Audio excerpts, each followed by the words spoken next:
ശ്രീ പത്മനാഭന്റെ പ്രിയപ്പെട്ട ഭക്തൻ പുഷ്പാഞ്ജലി സ്വാമിയാർ വലിയ കാണിക്ക അർപ്പിക്കാൻ നടുവിൽ മഠത്തിൽ നിന്നും പുറപ്പെടുന്നു. അതിനു മുൻപായാണ് ക്ഷേത്ര ചുറ്റുമതിലിനകത്തും പുറത്തുമായി ദീപങ്ങൾ നിറയെ തെളിയിക്കുന്നത്. 60 ഗരുഡൻ ഇറങ്ങുമ്പോഴാണ് ഒരു പന്നിശ്ശേരി, ഒരു ലക്ഷദ്വീപ്. ഇന്ന് 56-ാമത്തെ ദിനം. കാസർഗോഡ് ജില്ലയിലെ 29 കുടുംബക്കാർ ഉൾപ്പെടുന്ന ബ്രഹ്മശ്രീ പുല്ലൂർ യോഗസഭയ്ക്കാണ് ഒരു അവകാശം. അവസാന ദിവസമായ മുറജപത്തിന് പോകാനുള്ള ഒരുക്കത്തിലാണ്. ആദ്യം ആ സ്വർണ്ണക്കുടത്തിൽ വലിയ കാണിക്ക സമർപ്പിക്കുന്നത് സ്വാമിയാരാണ്.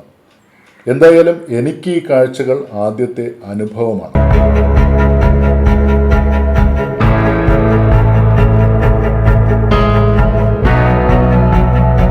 ശ്രീ പത്മനാഭ സ്വാമി ക്ഷേത്രത്തിലെ 56 ദിവസം നീണ്ടു നിൽക്കുന്ന 2025-26 കാലഘട്ടത്തിലെ മുറജപ മഹോത്സവം കഴിഞ്ഞ ദിവസം ലക്ഷദീപത്തോടെ സമാപിച്ചു. ഇനി 6 വർഷത്തെ കാത്തിരിപ്പാണ് ഭക്തർക്ക് മുന്നിലുള്ളത്. 2026 ജനുവരി 14 മുറജപ ജലജപ സമർപ്പണം ഭഗവാന് മുന്നിൽ നടന്നു. അതോടൊപ്പം മകരസംക്രാന്തിയും ഏകാദശിയും ഒത്തുചേർന്ന ദിവസം ക്ഷേത്രത്തിനകത്ത് അത്യപൂർവമായി മാത്രം നടക്കുന്ന പൊന്നിൻ ശീവേലി ദർശനം ഭക്തർക്ക് ലഭിച്ചു. അതിനു മുൻപായാണ് ക്ഷേത്ര ചുറ്റുമതിലിനകത്തും പുറത്തുമായി ദീപങ്ങൾ നിറയെ തെളിയിക്കുന്നത്. അതിൻ്റെ ഒരുക്കങ്ങളിൽ കർമ്മനിരതരായിരിക്കുന്ന നിരവധി ഭക്തഹൃദയങ്ങളെയാണ് നമ്മളിപ്പോൾ ഭഗവാന്റെ കിഴക്കേ നടയിൽ കാണുന്നത്. ഈ കാഴ്ചകളിൽ നിന്നും ഞാൻ നിങ്ങളെ ഇനി കൂട്ടിക്കൊണ്ടു പോകുന്നത് അധികം ആരും ശ്രദ്ധിക്കാതെ പോയ മുറജപത്തിലെ ചില പ്രത്യേക പുറം ചടങ്ങുകളിലേക്കാണ്. ഞാനിപ്പോൾ ഉള്ളത് തിരുവനന്തപുരത്തെ പടിഞ്ഞാറേ കോട്ടയിൽ സ്ഥിതി ചെയ്യുന്ന നടുവിൽ മഠമാണ്. ശങ്കരാചാര്യരുടെയും വില്ലമംഗലം സ്വാമിയാരുടെയും പരമ്പരയിലുള്ള നടുവിൽ മഠം ഒറവങ്കര അച്യുത ഭാരതി സ്വാമികൾ, അതായത് ശ്രീ പത്മനാഭന് നിത്യവും പുഷ്പാഞ്ജലി അർപ്പിക്കുന്ന പുഷ്പാഞ്ജലി സ്വാമിയാർ തങ്ങുന്ന മഠമാണ്. സ്വാമി, ഇന്നിപ്പോൾ എന്തൊക്കെ വിശേഷങ്ങളാണ് സ്വാമി? ഇന്നിപ്പോൾ ജലജപം സമാപനത്തിന് ചെലവ് തുടങ്ങിയിട്ട്, അപ്പോൾ അവിടെ അതിന് പങ്കെടുക്കണം. പിന്നെ പതിയുള്ള മകര ശിവേലിയുടെ അതിൻ്റെ വലിയ കാണിക്ക സമർപ്പിക്കാനായിട്ട് പോകണം. അതാണ് രണ്ട് വിഷയങ്ങളാണെന്ന് പ്രത്യേകിച്ച്. വലിയ കാണിക്ക നമുക്ക് പ്രധാന വിശേഷ ദിവസങ്ങളിലാണ് ഈ വലിയ കാണിക്ക വരുന്നത്. ഇവിടെ മകര സംക്രാന്തിക്ക് കർക്കിടക മാസം 1-ാം തീയതി ഇങ്ങനെ 2 എല്ലാ വർഷവും വരുന്നത്. പിന്നെ ഉത്സവങ്ങൾക്കുള്ളത് കാണിക്ക ആദ്യം സമർപ്പിക്കുന്നത് സ്വാമിയാരാണ്. അത് കഴിഞ്ഞിട്ട് പിന്നെ വലിയമ്പരാൻ, പിന്നെ കൊട്ടാരത്തിലെ ആളുകൾ, പിന്നെ പൊതിയൻ. സ്വാമിയാർ നൽകിയ അനുഗ്രഹീത വാക്കുകൾക്ക് നന്ദി.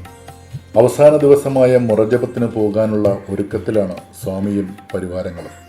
മകരസംക്രാന്തിയുടെ ദിനമായതുകൊണ്ടുകൂടി വില്ലമംഗലം ക്ഷേത്രത്തിലും പ്രത്യേക ദീപങ്ങൾ ഒരുക്കുകയാണ് ഇന്ന് ഭക്തർ. മേൽശാന്തി രോഹിത് ഭഗവാന് ദീപാരതിയും അർപ്പിച്ചു.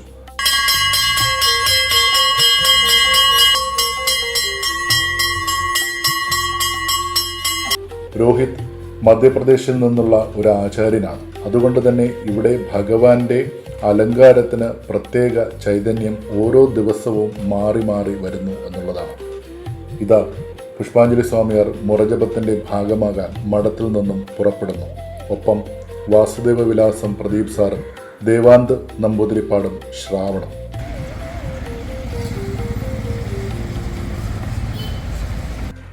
വളരെ വളരെ അപൂർവമായി മാത്രം കാണാൻ കഴിയുന്ന ശ്രീ പത്മനാഭ സ്വാമി ക്ഷേത്രവുമായി ബന്ധപ്പെട്ടൊരു കാഴ്ചയാണിത്.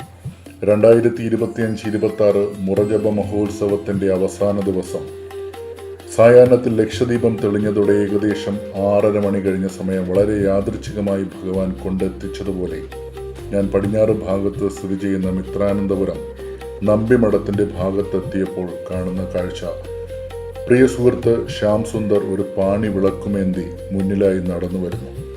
അദ്ദേഹത്തിന്റെ പിന്നിലായി സഞ്ചരിച്ചു വരുന്നു ശ്രീ പത്മനാഭന്റെ വളരെ അടുത്തു നിന്ന് സേവന കർമ്മങ്ങൾ മുൻകാലങ്ങളിൽ ചെയ്ത നമ്പിമാരും കീഴ്ശാന്തിമാരും, അതുപോലെ നിലവിൽ സ്ഥാനം നിർവഹിക്കുന്ന നമ്പിമാരും കീഴ്ശാന്തിമാരും. ശ്രീ പത്മനാഭ സ്വാമി ക്ഷേത്രത്തിലെ മുഖ്യ പൂജാരിമാരാണ് നമ്പിമാർ. 2 കുടുംബക്കാർക്കാണ് ശ്രീ പത്മനാഭ സ്വാമി ക്ഷേത്രത്തിന്റെ ശാന്തി പദവിക്ക് അർഹതയുള്ളത്. ഇക്കര ദേശക്കാർക്കും അക്കര ദേശക്കാർക്കും. അതായത് കാസർഗോഡ് ജില്ലയിലെ 29 കുടുംബക്കാർ ഉൾപ്പെടുന്ന ബ്രഹ്മശ്രീ പുല്ലൂർ യോഗസഭയ്ക്കാണ് ഒരു അവകാശം. ഇവരെ ഇക്കര ദേശക്കാർ എന്ന് പരാമർശിക്കുന്നു. മറ്റൊന്ന് മംഗലാപുരത്തെ തുളു ബ്രാഹ്മിൺസ് കുടുംബമാണ്. ഇവരെ അക്കരദേശക്കാർ എന്നും പരാമർശിക്കുന്നു. ശ്രീ പത്മനാഭസ്വാമിയുടെ പൂജാതി കാര്യങ്ങൾക്ക് യാതൊരു വിധത്തിലും മുടക്കം സംഭവിക്കരുത് എന്ന കരുതലിന്മേലാണ് ഇങ്ങനെ 2 കുടുംബക്കാർക്ക് അവകാശം നൽകിയിരിക്കുന്നത്. പ്രഭാതത്തിൽ അക്കരദേശക്കാർക്കും സായാഹ്നത്തിൽ ഇക്കരദേശക്കാർക്കും എന്ന ക്രമീകരണത്തിലാണ് ഇപ്പോൾ സേവനങ്ങൾ നടക്കുന്നത്. ഇപ്പോൾ നമുക്ക് മുന്നിൽ സംഭവിച്ചുകൊണ്ടിരിക്കുന്ന ഈ യാത്രയിൽ കാണുന്നത് 2 ദേശത്തു നിന്നുള്ള ആചാര്യന്മാർ ഒത്തുചേർന്ന് പത്മനാഭ സൗധത്തിലേക്ക് നടന്ന് നീങ്ങുന്നതാണ്. ഏറ്റവും മുന്നിൽ സഞ്ചരിച്ചു നീങ്ങുന്ന പാണിവിളക്കിന് തൊട്ടു പിന്നിലായി ഓലക്കുടയുമേന്തി വരുന്നത് ഇക്കരദേശത്തെ, അതായത് പുല്ലൂർ യോഗസഭയിലെ പ്രധാനിയായ പഞ്ചഗവ്യത്ത് നമ്പി എന്നറിയപ്പെടുന്ന ഗോശാല വിഷ്ണു സുബ്രഹ്മണ്യൻ തിരുമേനിയാണ്. ഇന്ന് 6 വർഷത്തിൽ ഒരിക്കൽ മാത്രം ശ്രീ പത്മനാഭന് മുന്നിൽ നടത്തപ്പെടുന്ന 47ാം മുറജപ മഹോത്സവത്തിന്റെ അവസാന ദിവസമാണ്, അതായത് 56ാം ദിനം. മാത്രമല്ല മകരസംക്രാന്തിയും ഏകാദശിയും എല്ലാം ഒത്തുചേരുന്നു. അതുകൊണ്ട് തന്നെ ഭക്തർക്ക് ക്ഷേത്ര ചുറ്റുമതിലിനകത്ത് പ്രവേശിച്ചാൽ ഉത്സവത്തിന്റെ ഭാഗമായുള്ള പൊന്നിൻ ശിവേലിയും തുടർന്ന് മകരശിവേലിയും കണ്ടുതൊഴാം.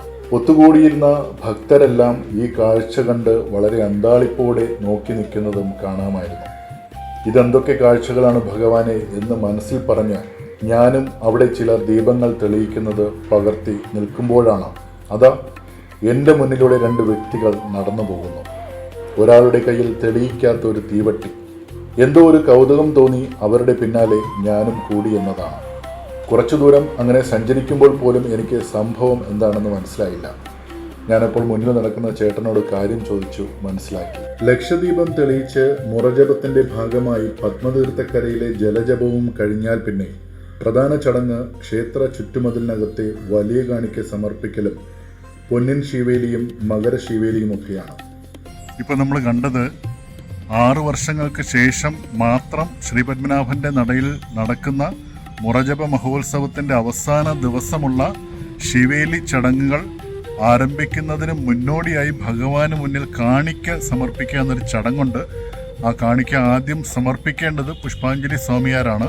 ശ്രീ പത്മനാഭന് നിത്യേന പ്രഭാതത്തിൽ പുഷ്പാഞ്ജലി അർപ്പിക്കുന്ന നടുവിൽ മഠം ഉറവങ്കര അച്യുതഭാരതി സ്വാമികൾ, ആ സ്വാമികളെ കൂട്ടുന്നതിന് വേണ്ടിയിട്ട് പത്മനാഭ സ്വാമി ക്ഷേത്രത്തിൽ നിന്നുള്ളൊരു സംഘമാണ് ഇപ്പോൾ വന്നെത്തുന്ന കാഴ്ചയാണ് നമ്മൾ കണ്ടത്. ഈ തീവട്ടിയുമായി വന്ന ചേട്ടനുമായുള്ള സൗഹൃദ സംവാദത്തിൽ ഒരു അറിവ് അദ്ദേഹം പകർന്നു നൽകുകയുണ്ടായി. അത് നിങ്ങൾ അദ്ദേഹത്തിൽ നിന്ന് തന്നെ കേട്ടോ. ജീവിതത്തിൽ മകരശിവേലി 60ാമത്തെ ഗരുഡൻ പുറത്തിറങ്ങുന്നതാണ്. 60ാമത്തെ തവണ 60 ഗരുഡൻ ഇറങ്ങുമ്പോഴാണ് ഒരു പൊന്നിശിവേലി, ഒരു ലക്ഷദ്വീപ്. പിന്നെ ഇറങ്ങുന്നത് 60ാമത്തെ ഗരുഡൻ. അതായത് 6 വർഷത്തിലൊരിക്കൽ, ഒരു വർഷത്തിൽ 10 തവണ ഇറങ്ങും. അങ്ങനെ 6 വർഷം ആവുമ്പോൾ 60 എണ്ണം. അപ്പൊ ഇന്ന് 60ാമത്തെ ഗരുഡൻ ലക്ഷദ്വീപ്. വലിയ പ്രാധാന്യം. അപ്പൊ അത് കറക്റ്റ് വരുമല്ലേ? വജ്രം എന്ന് വെച്ചാൽ അലങ്കാരം.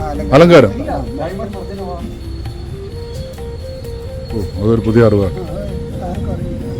ബ്രാഹ്മിൻസിനെ അറിയാം. ഏറ്റവും പ്രാധാന്യം പറയുന്നത് 60 ഗരുഡനെ കാണുക എന്ന് പറഞ്ഞാൽ ഏറ്റവും വലിയ, അതായത് ഈ 6 വർഷത്തെ ഉത്സവവും മകരശിവേലിയും കർക്കിടകശിവേലിയും എല്ലാം കണ്ടിട്ടുള്ളവർക്ക് ഇന്നത്തെ 60ാമത്തെ ഗരുഡനെയും കാണാം. അതൊരു വലിയ പ്രത്യേകത. അതാണ് ഏറ്റവും വലിയ. ചേട്ടന്റെ വാക്കുകൾക്കും നന്ദി. ഇപ്പോൾ സമയം ഏകദേശം 7:30 അടുക്കുന്നു. ഇതാ ശ്രീ പത്മനാഭന്റെ പ്രിയപ്പെട്ട ഭക്തൻ പുഷ്പാഞ്ജലി സ്വാമിയാർ വലിയ കാണിക്ക അർപ്പിക്കാൻ നടുവിൽ മഠത്തിൽ നിന്നും പുറപ്പെടുന്നു.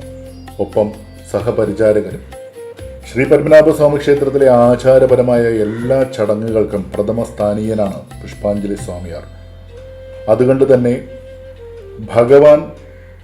ഭഗവാന് തുല്യരായ നരസിംഹമൂർത്തിയും തിരുവമ്പാടി ശ്രീകൃഷ്ണനും കിഴക്കേ നടയിൽ എഴുന്നള്ളി നിന്നു കഴിഞ്ഞാൽ മുന്നിൽ ആ സ്വർണ്ണക്കുടം വെക്കുകയും ആദ്യം ആ സ്വർണ്ണക്കുടത്തിൽ വലിയ കാണിക്ക സമർപ്പിക്കുന്നത് സ്വാമിയാരാണ്. തുടർന്ന് കൊട്ടാരത്തിലെ വലിയ തമ്പുരാൻ, തുടർന്ന് 8 യോഗം പ്രമാണിമാർ, അതിനുശേഷം ഭക്തജനങ്ങൾ. എന്തായാലും എനിക്ക് ഈ കാഴ്ചകൾ ആദ്യത്തെ അനുഭവമാണ്.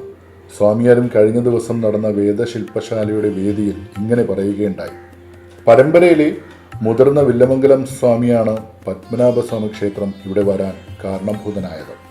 ഗുരുകാരണവന്മാരുടെയും ഭഗവാന്റെയും അനുഗ്രഹം കൊണ്ട് തനിക്കും ആ ഭാഗ്യം വന്നു ചേർന്നിരിക്കുന്നു. അതെ, എല്ലാം ഒരു നിയോഗമാണ്. ക്ഷേത്രത്തിനുള്ളിൽ ചെമ്പകത്തിൻ തറയിൽ നിന്നും പൊന്നിൻ ശിവേലി ദർശിക്കേണ്ട ഒരു അവസരം ഉണ്ടായിട്ടും എൻ്റെ മനസ്സിൽ ഭഗവാൻ തോന്നിച്ചതാവാം ഇങ്ങനെ സ്വാമിയാരുടെ പിന്നാലെ സഞ്ചരിക്കാൻ. ഇതെല്ലാം കാണാനുള്ള നിയോഗം ഭഗവാൻ ആർക്കൊക്കെയോ എന്നിലൂടെ ഒരുക്കിയിരിക്കുന്നു എന്നുമാവാം. ഇതാ സ്വാമിയാർ പടിഞ്ഞാറേ ഗോപുരവാതിലൂടെ ക്ഷേത്ര ചുറ്റുമതിലിനകത്തേക്ക് പ്രവേശിക്കുന്നു. ഭഗവാന് മുന്നിൽ വലിയ കാണിക്ക അർപ്പിച്ച് ശിവേലിയുടെ ഒരു പ്രദക്ഷിണം കഴിയുമ്പോൾ സ്വാമിയാർ തിരികെ മഠത്തിലേക്ക് മടങ്ങും. ലോകത്തിൽ ഇങ്ങനെ ഒരു ക്ഷേത്രവും ആചാരവും മറ്റൊരിടത്തും ഉണ്ടാവില്ല എന്നതാണ് സത്യം. ഏകദേശം 275 വർഷങ്ങൾക്ക് മുൻപ് ശ്രീപത്മനാഭന്റെ മുന്നിൽ തുടങ്ങിവെച്ചതാണ് മുറജപം ആരാധന. ദേശത്തിൻ്റെ അഭിവൃദ്ധിക്കും ജനങ്ങളുടെ ഐശ്വര്യത്തിനും വേണ്ടി ശ്രീ മാർത്താണ്ഡവർമ്മ മഹാരാജാവാണ് മുറജപം തുടങ്ങിവെച്ചത്. 6 വർഷത്തിൽ ഒരിക്കൽ 56 ദിവസങ്ങളിലായി നടത്തപ്പെടുന്ന ഈ മഹോത്സവം 47 വർഷങ്ങൾ പിന്നിട്ടിരിക്കുന്നു. ഇനിയും നമുക്ക് കാത്തിരിക്കാം മറ്റൊരു മുറജപ മഹോത്സവത്തിനായി. സർവം ശ്രീ പത്മനാഭ കടാക്ഷം. ഓം നമഃ ശിവായ.